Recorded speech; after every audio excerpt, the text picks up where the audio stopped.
예레미야 16장 1절에서 13절.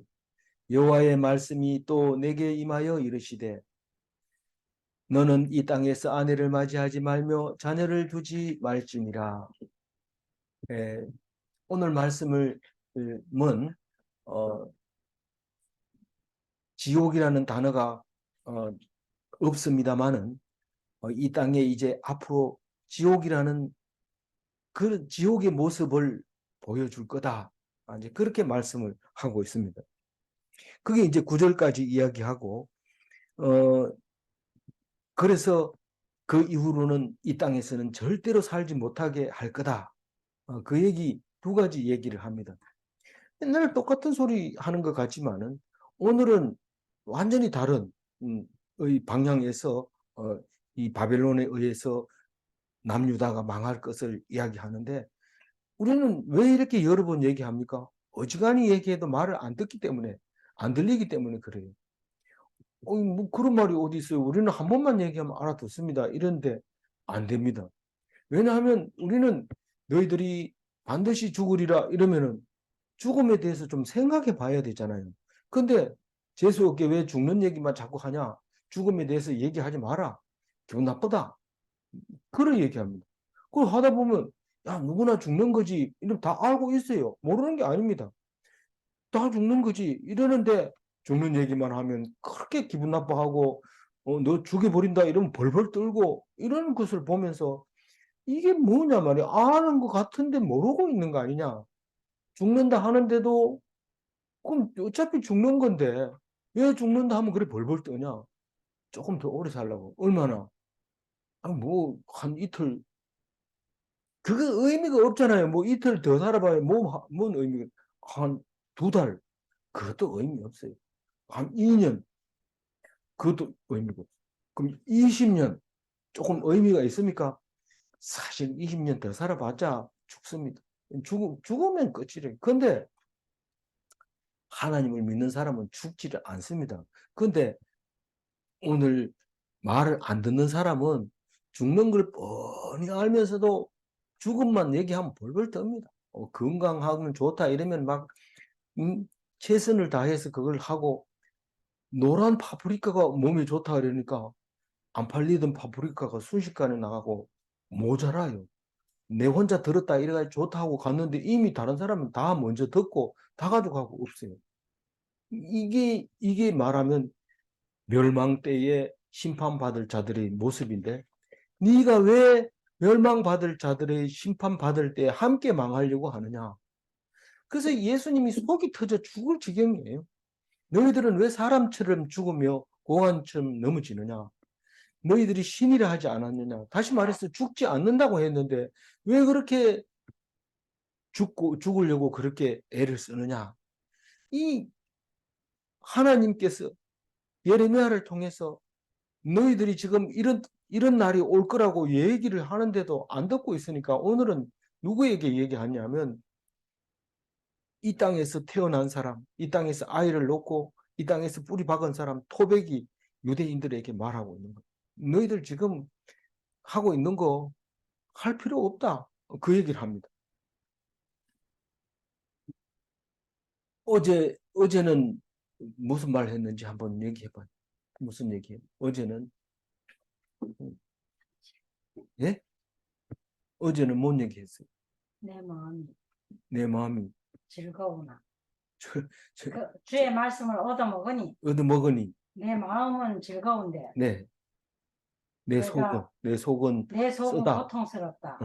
근데 그 입에 들어간 그 말씀이 이 입으로 나오면서 네가 나의 입이다 이렇게 말씀을 하시죠. 그거 생각하는 것만 참 엄청난 얘기죠. 어쨌거나 오늘 이제 예레미야가 그 입을 통해서 하나님 말씀하십니다. 뭐라고 하냐면 이 땅에 지옥이 임한다는 거예요. 이 땅에 복락이 없는 땅으로 만들어버리겠다. 절망의 나라로 만들어버리겠다. 이런 말인데 첫 번째로 아내도 필요 없고 자녀도 소용없다. 이런 말입니다. 그거를 다른 말로 얘기해서 아내를 맞이하지 말며 자녀를 두지 말지니라. 어떻게 자녀를 우리가 뭐 결혼하는 것도 마음대로 못 하는데 자녀를 낳는 것도 우리 마음대로 못 했어요. 하나님이 낳고 하나님이 다 키우고 그랬는데 어떻게 우리 마음대로 자녀를 낳고 결혼을 하고 이럽니까? 그때 가면 아내를 맞이할 수가 없다. 자녀를 낳아봐야 의미가 없다. 우리가 의미가 없다는 게 뭡니까? 우리가 평생에 있어서 아내를 맞이하는 것만큼 큰 일은 없습니다. 그럼에도 그건 의미가 없다는 거예요. 그러니까 아내를 맞이하는 것은 행복해라고 하는데 행복이 있을 수 없고 자녀는 기쁨이잖아요. 근데 너희들이 기쁨의 자녀를 낳았는데도 기뻐할 수 없다 이런 말을 하고 있는 거예요. 이 절을 그대로 읽어보면 그 말이 아닌 것처럼 들리지만 사실 다 읽고 나면 그 말이 하나님이 이제 너희들에게 임할 심판이 있는데 그때는 아내를 얻으려고 뭐 얻은 다음에 책임을 질 수 있어야죠. 금방 죽는데 그냥 불가능하다는 거예요. 그러니까 맞이하지 말라는 거고 아내를 얻었으면 자녀를 낳지 말라는 거예요. 낳아봐야 기쁘지도 않고 그게 짐이 되고 너희들이 더 통곡할 일만 생기지 그 낳아봐야 안 된다. 소용이 없다는 거죠. 더 슬퍼진다는 거죠. 그러니까 복으로 생각하던 게 전부 화로 바뀌어 버린다. 그 말을 어제도 했고 오늘도 하고 있는 거예요. 어제는 무슨 얘기를 했어요? 7 자식을 낳은 사람이 기절해버린 거예요. 이 아이 낳아가지고 가슴 아팠는데 저 아이 죽으니까 또 가슴 아프고 그러다가 다 죽었다 이러니까 기절해버린. 그건 뭐 건들지도 않았는데 벌써 죽어버린 거예요. 혼이 떠나버린 거예요. 그 얘기를 지금 하고 있는데 오늘 또 얘기를 합니다. 3절 읽어볼까요? 이곳에서 낳은 자녀와 이 땅에서 그들을 해산한 어머니와 그들을 낳은 아버지에 대하여 여호와께서 이와 같이 말씀하시오니 우리는 이거를 읽으면서 1차 독자가 아니라도 이해할 수 있습니다. 이곳이 어디입니까? 유대 땅, 예루살렘, 그 이스라엘 백성이 적과 꿀이 흐르는 가나안 땅, 약속으로 받은 땅, 그 땅을 말하는 겁니다. 영원히 대를 이어서 뿌리 받고 영원히 물려줄 그 땅인데 그 땅에서 낳은 자식, 또 낳은 어머니, 낳은 아버지에 대해서 이 말을 들어라. 그 사람들은 이 말을 들어라. 무슨 말입니까? 하나님 나라의 백성으로서 자부심을 가지고 있었던 이 사람들, 교만한 사람들, 그 사람들을 이 땅에서 이제 못 살게 된다. 너희들이 여기 다 쫓겨난다. 다시 말해서 앞으로 지옥이 임할 거다. 다른 말로 얘기하면 하나님을 안 믿었기 때문에 지옥이 나라가 오고 하나님을 믿으면 이 나라가 하나님 나라로 임한다. 왜 나라가 박살났는데 예루살렘 성전 다 박살났는데 어떤 사람은 하나님 나라가 임했다 하면서 기뻐하고 어떤 사람은 지옥의 나라가 임했다, 절망의 나라가 임했다 이렇게 하면서 슬퍼하느냐?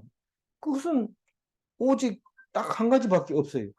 믿음으로 사느냐, 그렇지 않느냐가 딱 중요한 얘기죠. 그러니까 무슨 얘기냐면 하나님 나라는 믿음으로 오는 거고 절망의 나라, 지옥이 불신에서 온다는 사실을 말하고 있는 겁니다. 지금 여기서 얘기하는 것은 전체적으로 흘러가고 있는 남유다의 멸망에 대한 이야기를 이렇게 표현하고 있는 거죠. 4절 한번 읽어봅니다. 그들은 독한 병으로 죽어도 아무도 슬퍼하지 아니할 것이며 묻어주지 않아 지면의 분토와 같을 것이며 칼과 기근에 망하고 그 시체는 공중의 새와 땅의 짐승의 밥이 되리라. 왜 죽음을 슬퍼하지 않을까요? 왜 죽음을 슬퍼하지 않을까요? 슬퍼할 사람이 없어요. 자기도 죽기 때문에. 금방 죽기 때문에. 우리가 예수 믿는 사람이 죽으면 슬퍼하지 않습니다. 왜냐하면 그것은 죽은 것도 아니기 때문에 그렇지만은 우리는 영원히 사는 것 때문에 그렇지만은 잠시 후에 다시 만나기 때문에 슬퍼하지 않습니다. 그런데 믿지 않는 사람도 그날이 오면 절망의 날이 오면 죽어도 죽은 사람이 있어도 슬퍼할 수가 없다는 겁니다. 독한 병으로 죽어도 슬퍼하지 않습니까? 독한 병으로 죽으면 가장 슬픕니다. 나이 많아 죽으면 호상이다. 이래가지고 그냥 곡소리만 형태로 이렇게 아이고 아이고 하지만은 속으로는 참 잘 돌아가셨다. 편안하게 돌아가셨다. 일 열심히 하다가 너무 피곤해서 몸이 쇠약해서 더 살았으면 죽는 것보다 못할 텐데 잘 돌아가셨다. 이렇게 말하지만 병으로 독한 코로나로 죽어보세요. 얼마나 억울한지. 그래서 막 억울합니다. 그러니까 나라에서 막 돈 대주고 위로를 해주고 그렇죠. 그래서 독한 병으로 죽으면 가장 많이 울게 되죠. 만약에 교통사고로 죽었다 이러면은 죽은 사람은 둘째 치고 어떻게 해서 이런 사고가 났느냐 하고 그걸 조사하느라고 그렇게 슬퍼할 새도 없어요. 근데 병으로 죽으면 다 아니까요. 그래서 우리는 이 말이 무슨 말인지 압니다. 장사하는 자가 없어. 장사하는 자는 장례 치를 자가 없다는 거죠. 그 장사 묻어줄 수가 없다는 거예요. 묻어줄 수가. 그러니까 이 앞에도 나왔지만 전통을 보거든 니는 열린 무덤인 줄 알아라. 이 말은 전통은 화살 그 담아놓은 통이잖아요. 그걸 딱 보는 순간 벌써 화살이 날아와서 나를 맞춰버리는데 그게 뭐 장례식을 치러줄 새도 없이 그냥 길가에 흩어져 가지고 그게 열린 무덤 그냥 묻어주지 못하고 있는 그 무덤이 되어서 새들이 먹고 짐승들이 주워 먹게 되는 그런 밥이 될 거다. 그 얘기를 한 적이 앞에 있잖아요. 그게 칼로 죽는 거고 기근으로 죽는 건데 그 칼로 죽고 기근으로 죽으면 너무 불쌍하죠. 그 칼로 죽으면 싸우다가 죽는 거잖아요. 기근은 굶어 죽는 거잖아요. 우리 굶어 죽으면 얼마나 분통합니까? 두들기면서 그것도 하나 못 먹고 그렇게 먹고 싶었던 걸 못 먹고 죽었다고 분통해하고 불쌍히 여기고 그런데 그럼에도 불구하고 울어줄 사람이 없어요. 다 힘들고 죽었고 그렇기 때문에. 시체는 어떻게 돼요? 버려져서 날짐승, 덜짐승들이 먹이가 되고 그런데 그 종말의 때에 그렇다는 거. 종말의 때에. 그 언제가 종말인데 바벨론이 쳐들어와서 나라를 황폐하게 할 때 그때 그런 일이 생긴다. 그러니까 그때는 그때고 오늘은 뭐 오늘 술 먹고 신나게 놀자. 그게 끝입니다. 그게 더 이상 안 나갑니다. 우린 마음을 그렇게 먹는 순간 순식간에 임하게 된다는 그날이 임하게 된다는 겁니다. 그렇게 얘기해도 그렇게 얘기하고 죽었는데 불평 불만이 뭐냐면 좀 미리 얘기하지 그래야 내가 올 준비를 하지 이런데 내가 얼마나 니한테 여러 번 얘기했는지 모른다. 네 친구들은 다 가고 없는데 네 이제 와가지고 그런 얘기하냐. 너는 친구들이 재수 없어 죽은 줄 알았는데 그게 아니라 네 나이 돼가지고 다 죽는데 닌 죽을 생각을 왜 못했냐. 그때 가가지고 그러지 말고 지금 생각을 해보고 죽는 게 뭔지 남에게 원망받는 짓을 하지 말고 진짜 하나님 앞에 칭찬받으면서 그 사람이 죽는 게 복이다. 왜 죽는 게 뭐냐. 우리 세상 사람들이 하는 말을 하고 있습니다. 제가. 살아있으면 숱한 고생을 하고 그 병 때문에 애를 먹고 외롭고 쓸쓸하게 이래야 되는데 하나님이 데리고 가니까 평안한 안식에서 영원히 살게 된다니까 얼마나 기쁩니까? 하나님 감사합니다. 그러면서 기도하면서 장례식을 치르면은 가신 분도 평안하고 보내는 분도 평안하고 그런 거죠. 근데 그 날을 모르고 있다가 갑자기 죽으면은 우리는 슬퍼할 수밖에 없죠. 왜 죽어야 되는지 이유도 모릅니다. 이제 뒤에 나오지만은 왜 죽었냐고 물어봅니다. 하나님한테. 몇 번이고 얘기를 했는데 또 물어봅니다. 그럼 뭐 그거 대답은 예레미야가 하나님이 안 가르쳐줘도 압니다. 벌써 오래 많이 묵상을 했기 때문에 왜 그런 일이 이런 일이 당했는지 그건 됩니다. 5절 읽어볼까요? 여호와께서 이와 같이 말씀하시되 초상 집에 들어가지 말라. 가서 통곡하지 말며 그들을 위하여 애곡하지 말라. 내가 이 백성에게서 나의 평강을 빼앗으며 인자와 사랑을 제한이라. 여호와의 말씀. 그 형편이 얼마나 어려운지 초상집에도 가지 마요. 다시 말해서 문상 가지 말라는 거예요. 문상 가지 마. 우리 아버지가 옛날에 어렸을 때 가장 큰 일은 초상집에 가는 거였어요. 뭐 잔치집에는 뭐 부주도 가져가고 뭐 이래서 뭐 그 안 가도 뭐 큰 흉이 안 됩니다. 그런데 초상 집에 안 가면 두고두고 얘기를 합니다. 그래서 두루마기를 항상 깨끗하게 해둬야 되는데 언제 초상이 날지 모르기 때문에, 그래서 옷을 깨끗하게 했다가 초상이 나면은 아버지가 그 두루마기를 입고 그리고 초상집에 가는데, 예, 아버지가 나갈 때 아버지 어디 가세요? 이러면 일 보고 올게. 그 일이 딴 게 아니고 큰 일인데 그게 초상집에 가는 건데 가지 말라는 거예요. 가지 말라는 얘기는 안 갈 수밖에 없게 그런 날이 갈 수 없는 날이 오게 될 거다. 그러니까 가지 마라 이 말입니다. 그럼 이 사람들이 말을 참 잘 듣는다 이러지만 잘 듣는 게 아니라 그럴 수밖에 없다. 그 날이 온다. 이런 말을 이렇게 한 거예요.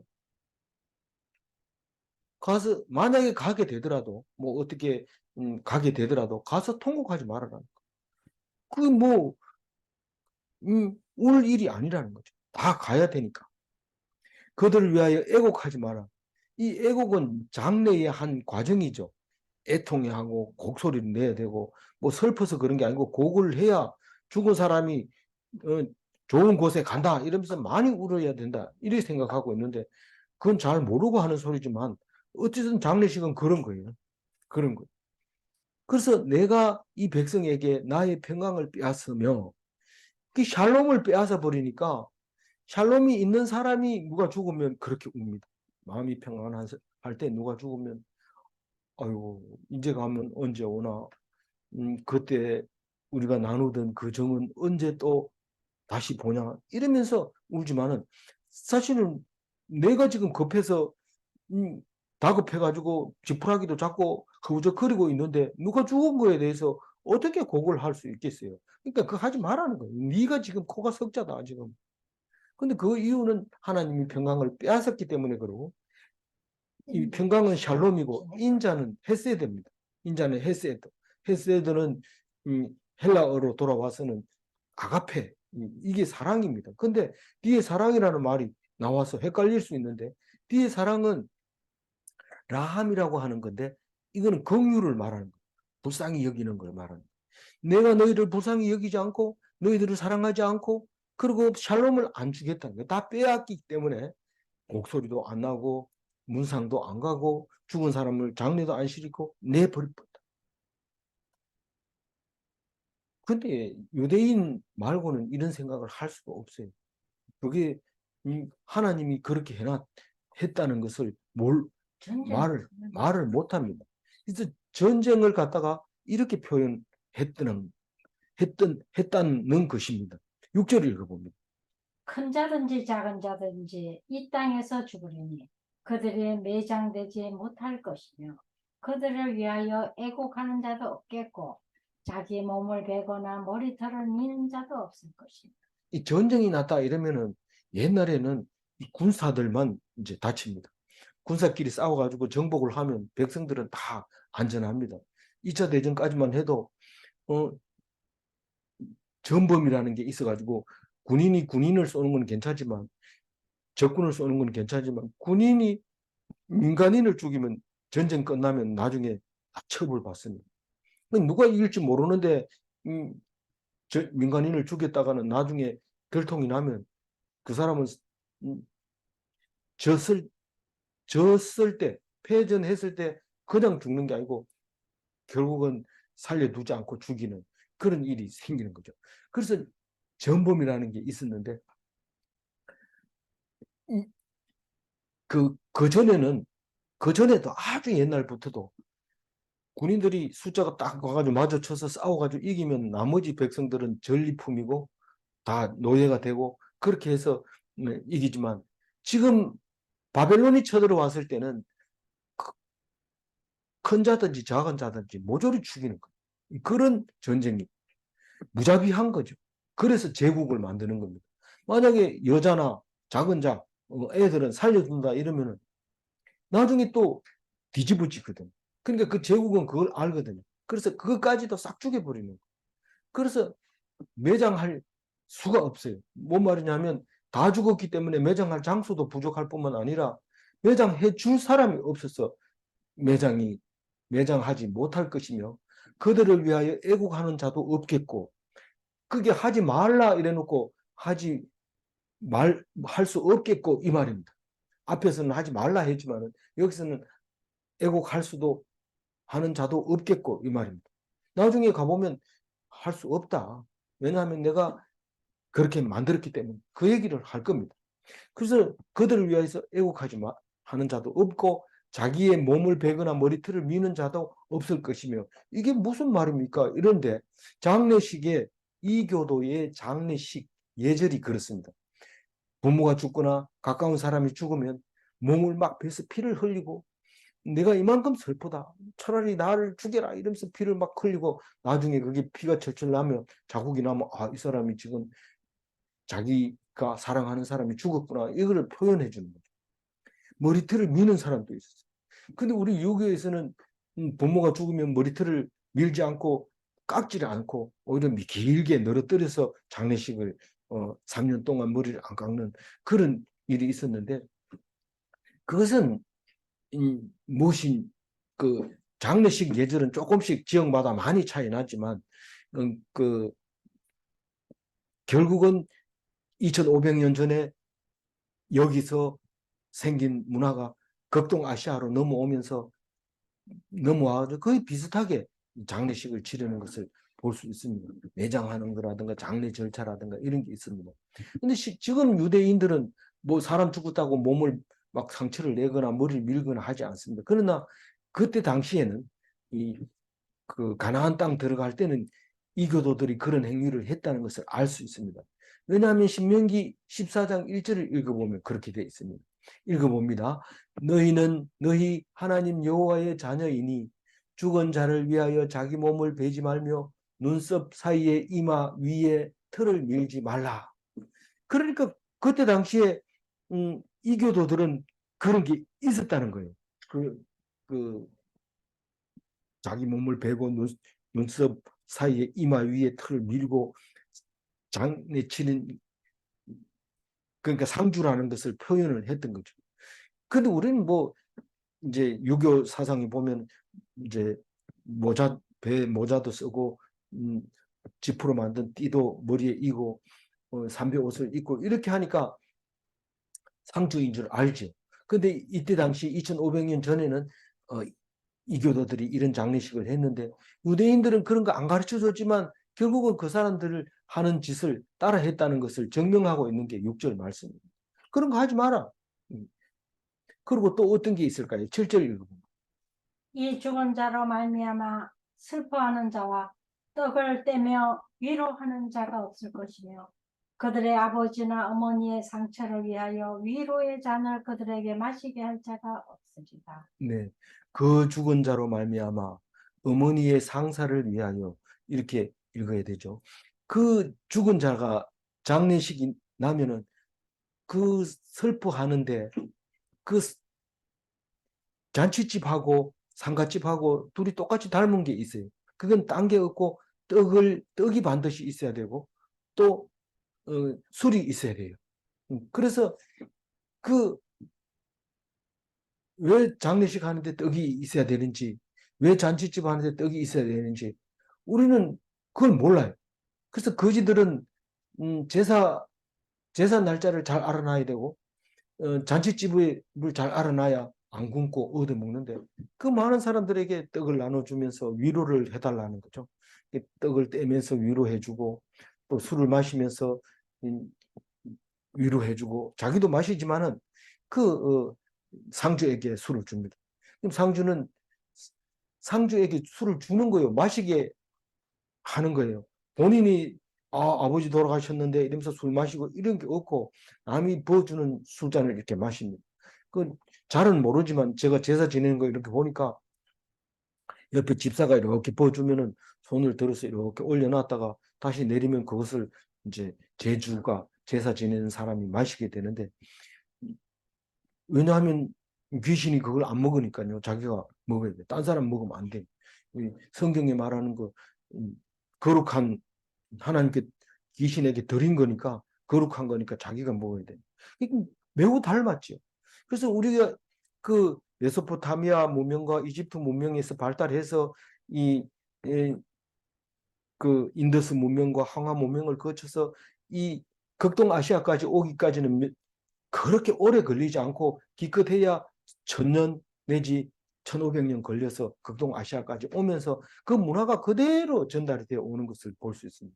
물론 말씀은 전달이 되지 못하고 문화만 오는데 꼭 같지 못하고 좀 비슷하게 되어 오는데 우리는 거기서 왔다고 볼 수 있어요. 과학자들도 얘기를 그렇게 하고요.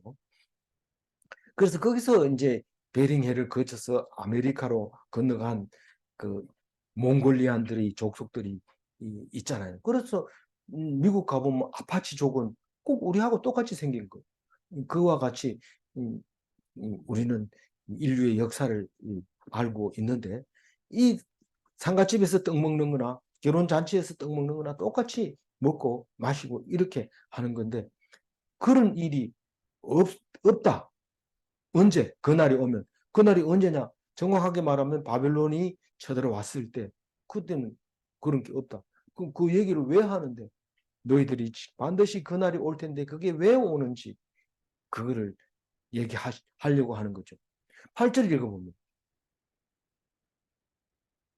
지금까지는 7절까지는 이제 상가집에 대해서 얘기했지만 8절부터는 잔치집에 대해서 얘기하는데 제가 읽을게요. 너는 잔치집에 들어가서 그들과 함께 앉아 먹거나 마시지 말라. 이 상가집에 대해서 얘기했지만 잔치집도 마찬가지입니다. 잔치를 해봐야 의미가 없기 때문에 잔치를 하더라도 들어가지 마라. 그들과 함께 앉아서 떡을 먹거나 술을 마시지 마라. 그 얘기를 하고 있습니다. 그 하객으로 가지 마라. 축하해 줄 일이 아니다. 지금 곧 재난이 닥치는데 그게 축하할 일이냐 이 말입니다.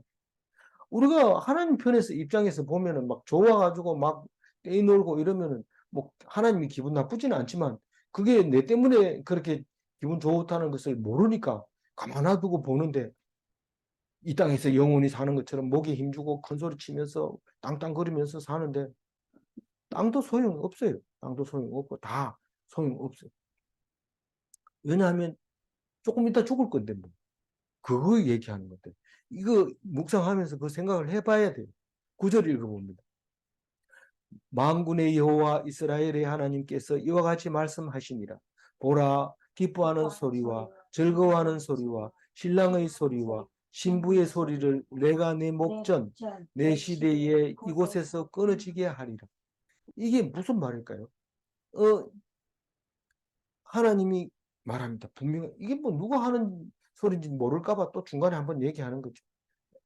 이스라엘의 여호와의 하나님, 그 하나님이 너희들이 지금 기뻐하는 소리, 즐거워하는 소리, 신랑의 소리는 신랑이 행진하는 지금처럼 뭐 15분 만에 결혼식 하는 거는 신랑 입장 이러고 조금 있다가 신부 입장하고 신랑 입장하고 그다음에 맞절하고 주례사 생략하고 신랑 신부 행진 이름 끝입니다.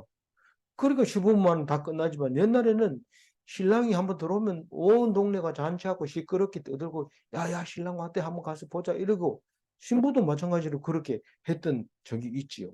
그러나 그 소리는 네 눈으로는 다시는 못 본다. 당대에서는 그걸 볼 가능성이 없다. 왜냐하면 다 쫓겨나가고 그 땅에 아무도 없기 때문에. 그 시대에 이곳에서 끊어지게 하리라. 네 시대에 이곳에서 끊어지게 하리라. 이 말은 네가 죽고 다음 세대는 거기에 있을 수도 있다. 이런 말입니다. 다시 말해서 쫄딱 망한 것 같지만 하나도 없이 다 쫓아내지만 그래도 남아있는 게 있다. 그 얘기가 이 말 속에 포함이 되어 있는 거예요. 성경을 읽으면서 항상 극단적으로 얘기해도 그 뒤에 남아있는 것이 있다는 것을 알 수 있습니다.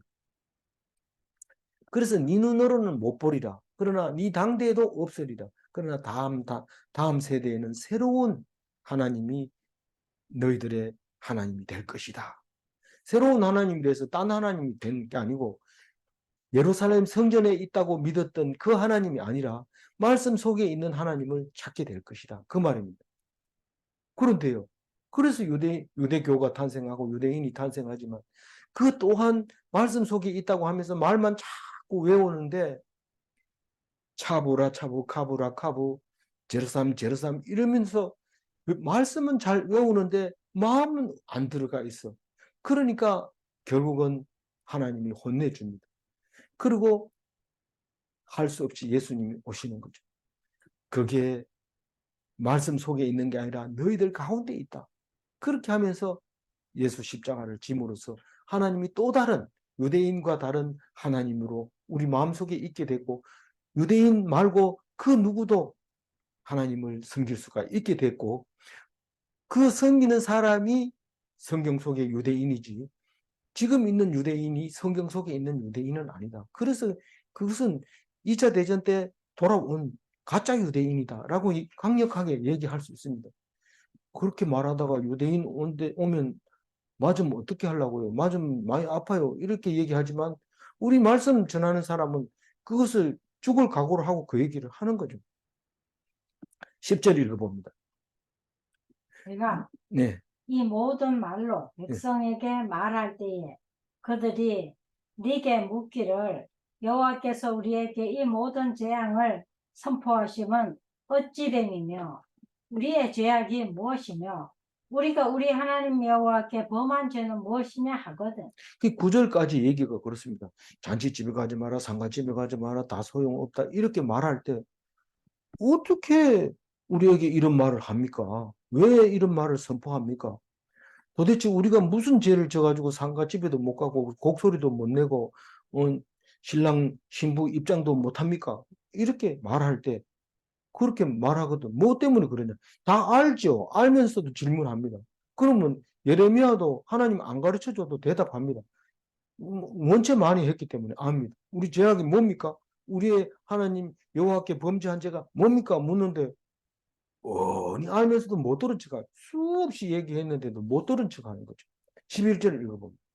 너는 그들에게 대답하기를 여호와께서 말씀하시되 너희 조상들이 나를 버리고 다른 신들을 따라서 그들을 섬기며 그들에게 절하고 나를 버려 내 율법을 지키지 아니하였음이니라. 무슨 말입니까?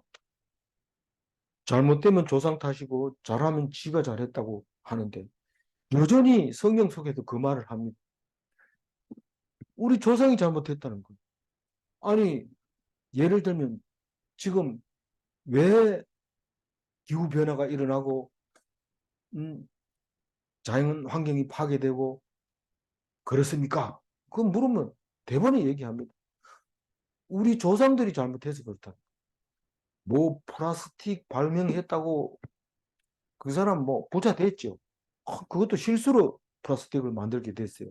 이것저것 조합하다가 탁 나왔는데 인류 역사를 바꾸는 플라스틱 때문에 우리가 엄청 잘 윤택한 삶을 살고 있죠. 근데 그 조상들이 만들어 놓은 그것 때문에 새들을 죽었는 거 배를 갈라보면 그 안에 플라스틱이 가득 차 있는 거예요.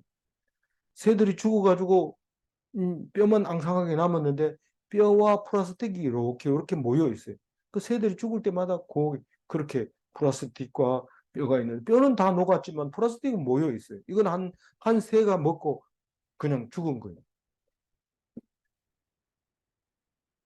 조상들이 잘못했다. 조상.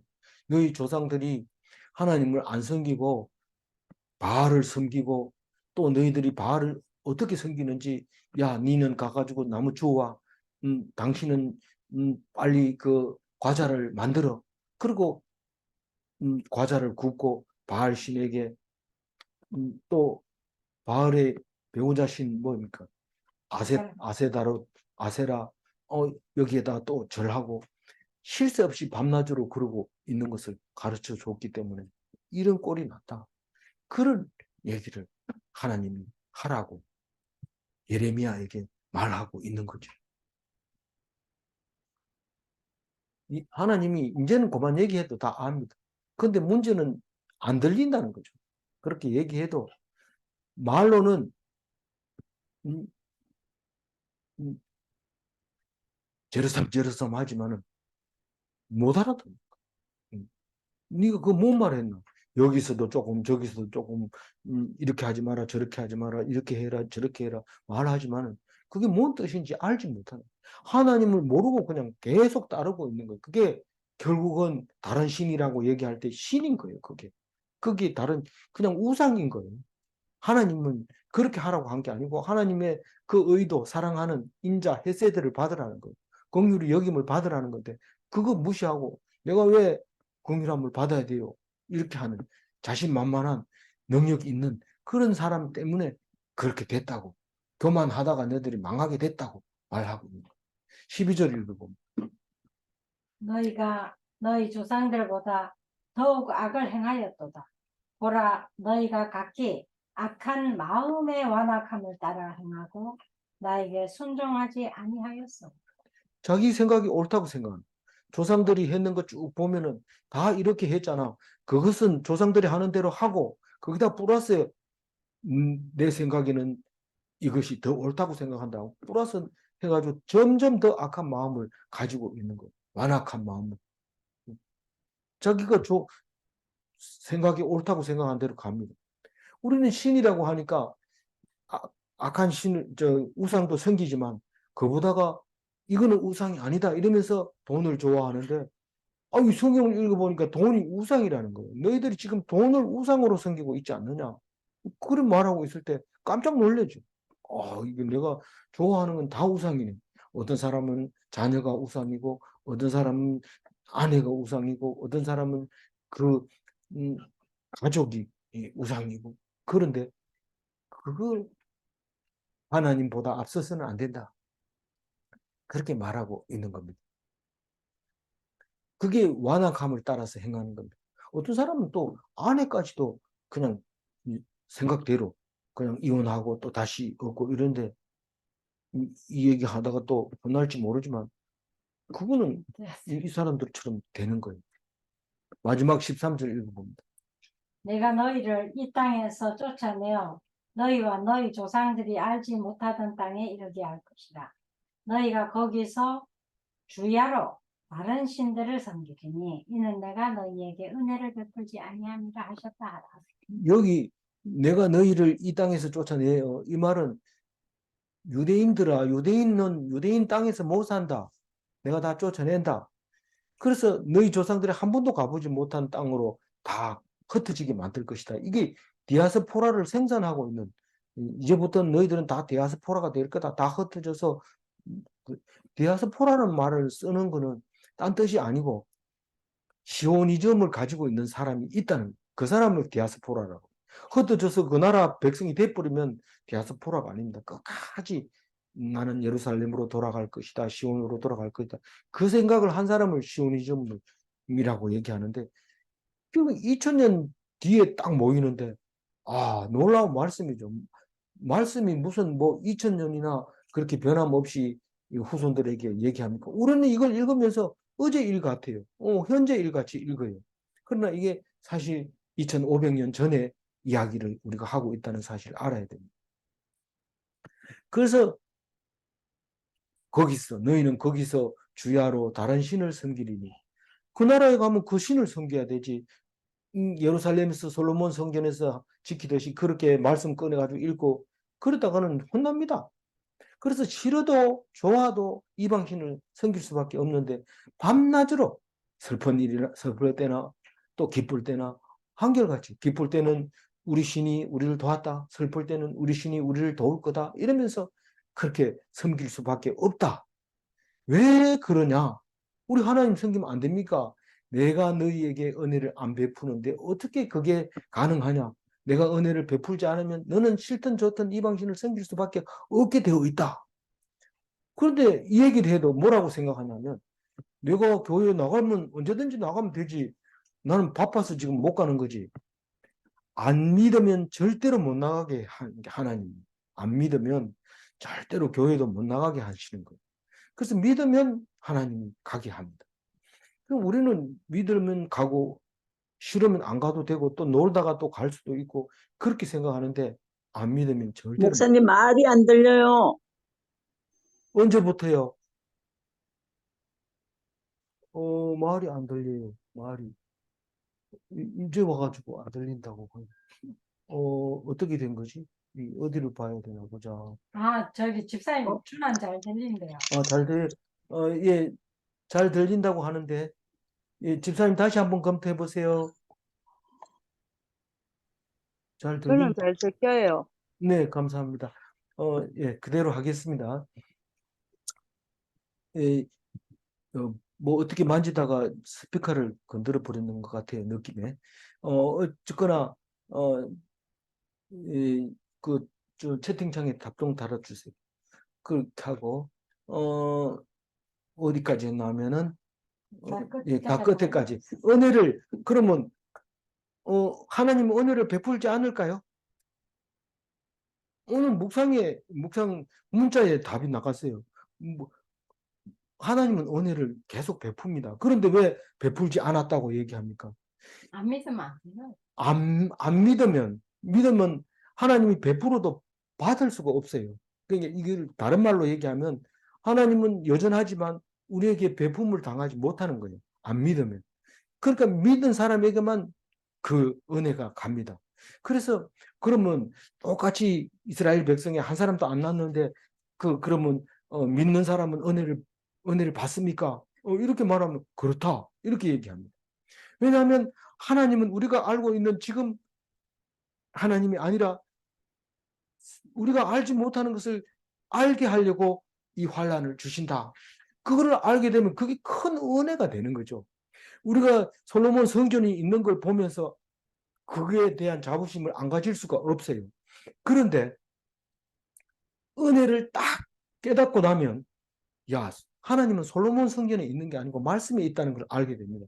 그래서 그것을 알게 된 사람만 바벨론 포로에 가가지고 죽으라고 일하면서 두루마리를 작성해서 70년 뒤에 두루마리를 들고 이스라엘로 돌아오는 거죠.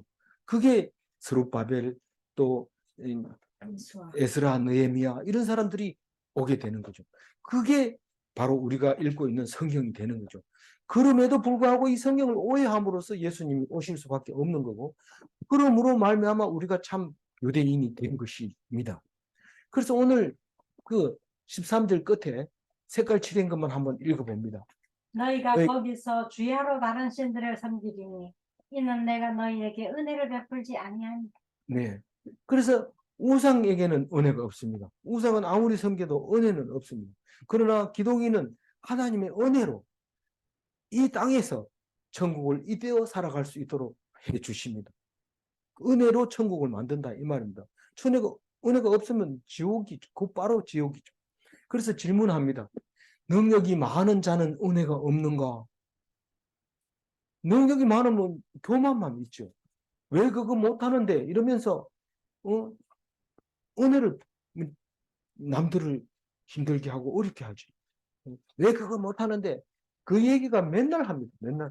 눈 뜨면 하고 그런데 그게 능력이 많기 때문에 그래요. 그럼 능력이 없는 사람은 어떻게? 부족한 자와 죄인에게는 은혜가 있는가? 부족하고 죄인인데도 능력이 있고 죄가 없는 사람하고 똑같이 살려줄 때 이 사람에게는 은혜가 넘치죠. 하나님 감사합니다. 이게 입에 달려있죠. 그래서 천국의 삶을 살 수 있는 겁니다. 능력이 없어서 하나님께 의지하는 은혜 받은 그리스도인이 되시기를 주님의 이름으로 축원드립니다. 기도하겠습니다. 하나님 감사합니다. 오늘 예레미야의 말씀 속에서 우리가 더 낮아지고 또 능력이 없다는 것을 깨닫게 해주시고 오직 하나님이 하신다는 것을 알게 해주셔서 감사합니다. 오직 주님만 의지할 때 하나님께서는 잘했다 칭찬하면서 이 땅이 천국으로 바뀌어지게 한 것을 믿습니다. 그것이 하나님 나라가 이 땅에 임한다는 것도 알 수 있습니다. 하나님 도와주셔서 감사합니다. 오늘 이 말씀으로 크신 은혜 되게 하여 주시고 내일 또 크게 은혜 되게 하여 주옵소서. 감사하옵고 우리 주 예수 그리스도 이름으로 기도 올리옵나이다. 아멘.